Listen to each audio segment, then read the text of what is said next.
क्या कभी ऐसा महसूस होता है कि अब किसी भी चीज़ में मज़ा ही नहीं आता, कि किसी काम पर ध्यान लगाना तो जैसे नामुमकिन सा हो गया है और डिसिप्लिन वो तो बस एक शब्द बनकर रह गया है?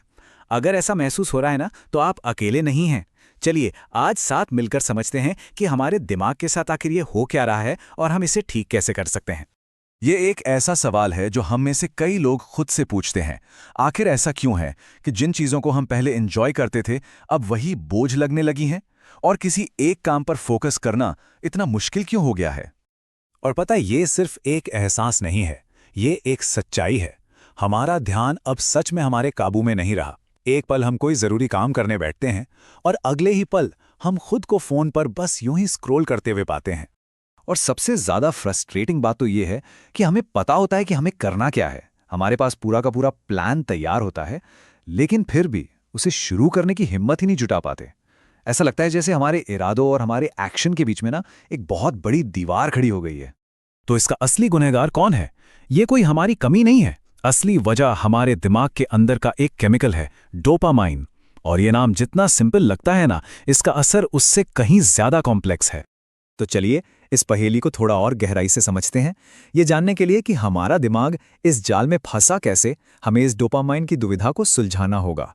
अगर बिल्कुल आसान भाषा में समझें तो डोपामाइन दिमाग का वो तरीका है जिससे वो कहता है शाबाश, बहुत अच्छे। जब हम कुछ ऐसा करते हैं जिससे हमें अच्छा लगता है, चाहे वो कोई टेस्टी खाना हो या कोई टारगेट पूरा करना हो, तो दिमाग डोपामाइन छोड़ता है और यही केमिकल हमें उस काम को दोबारा करने के लिए मोटिवेट करता है।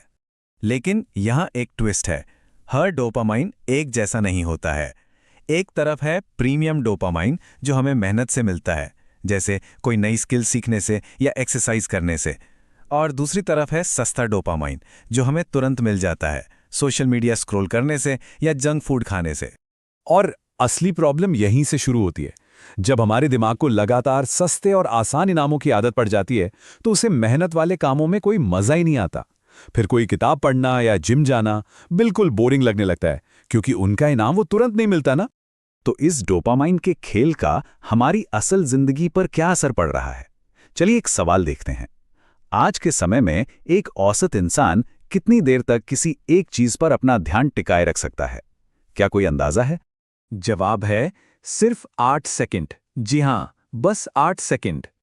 और सबसे हैरान करने वाली बात तो यह है कि एक माइक्रोसॉफ्ट स्टडी के मुताबिक हमारा अटेंशन स्पैन अब एक गोल्डफिश से भी कम हो गया है। यह सिर्फ एक मजेदार फैक्ट नहीं है, यह दिखाता है कि प्रॉब्लम कितनी सीरियस हो चुकी है। तो अब सबसे बड़ा सवाल यह है कि क्या हम इसे ठीक कर सकते हैं? अच्छी खबर यह है कि हाँ, बिल्कुल कर सकते हैं। हम अपने दिमाग का कंट्रोल वापस ले सकते हैं। तो चलिए अब सीधे इसके समाधान पर आते हैं। ये रहा 5 स्टेप्स का डिटॉक्स प्लान। ये है हमारा पूरा एक्शन प्लान। चलिए इन 5 स्टेप्स को एक एक करके समझते हैं ताकि हम अपना खोया हुआ फोकस और मोटिवेशन वापस पा सकें।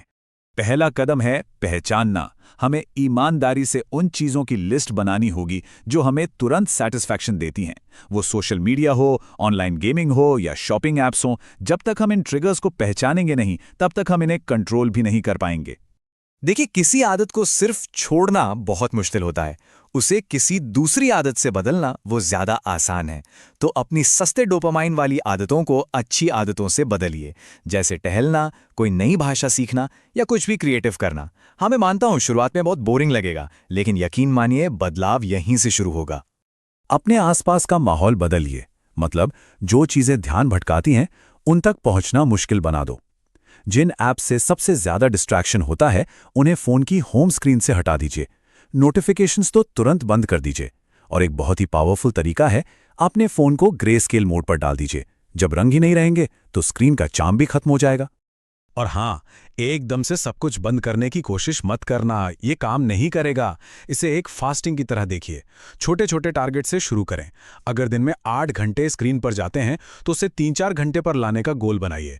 फिर धीरे धीरे इस डिजिटल उपवास का टाइम बढ़ाते जाइए। और आखिरी स्टेप है, इसे हमेशा के लिए अपनी लाइफ का हिस्सा बनाना। इसके लिए 80-20 का रूल बहुत अच्छा काम करता है। अपने दिन का 80% समय प्रोडक्टिव कामों में लगाइए और बचा हुआ 20% समय कंट्रोल्ड तरीके से एंटरटेनमेंट के लिए रखिए। इससे एक हेल्दी बैलेंस बना रहेगा। तो इस सारी मेहनत का आखिर इनाम क्या होगा? जब हम अपने दिमाग को वापस अपने कंट्रोल में ले आएंगे तो जिंदगी कैसी दिखेगी? चलिए देखते हैं। हमारा फोकस वापस आएगा, हमें छोटी छोटी चीजों में फिर से खुशी मिलने लगेगी, हमारा सेल्फ रिस्पेक्ट और कॉन्फिडेंस बढ़ेगा, दुनिया फिर से एक दिलचस्प जगह लगेगी, सिर्फ एक स्क्रीन नहीं। और सबसे जरूरी बात, हमारे असली रिश्ते असल दुनिया में मजबूत होंगे। और हम इस एक सोच के साथ इस बात को खत्म करते हैं। आज की दुनिया में जहाँ हर पल कोई ना कोई चीज हमारा ध्यान खींचने में लगी है, वहां बस शांत बैठ पाना और बोर हो पाना एक सुपर पावर बन गया है, क्योंकि यही बोरियत है जो क्रिएटिविटी और गहरे विचारों को जन्म देती है। तो सवाल बस इतना है कि क्या हम इस स्किल को दोबारा सीखने के लिए तैयार हैं?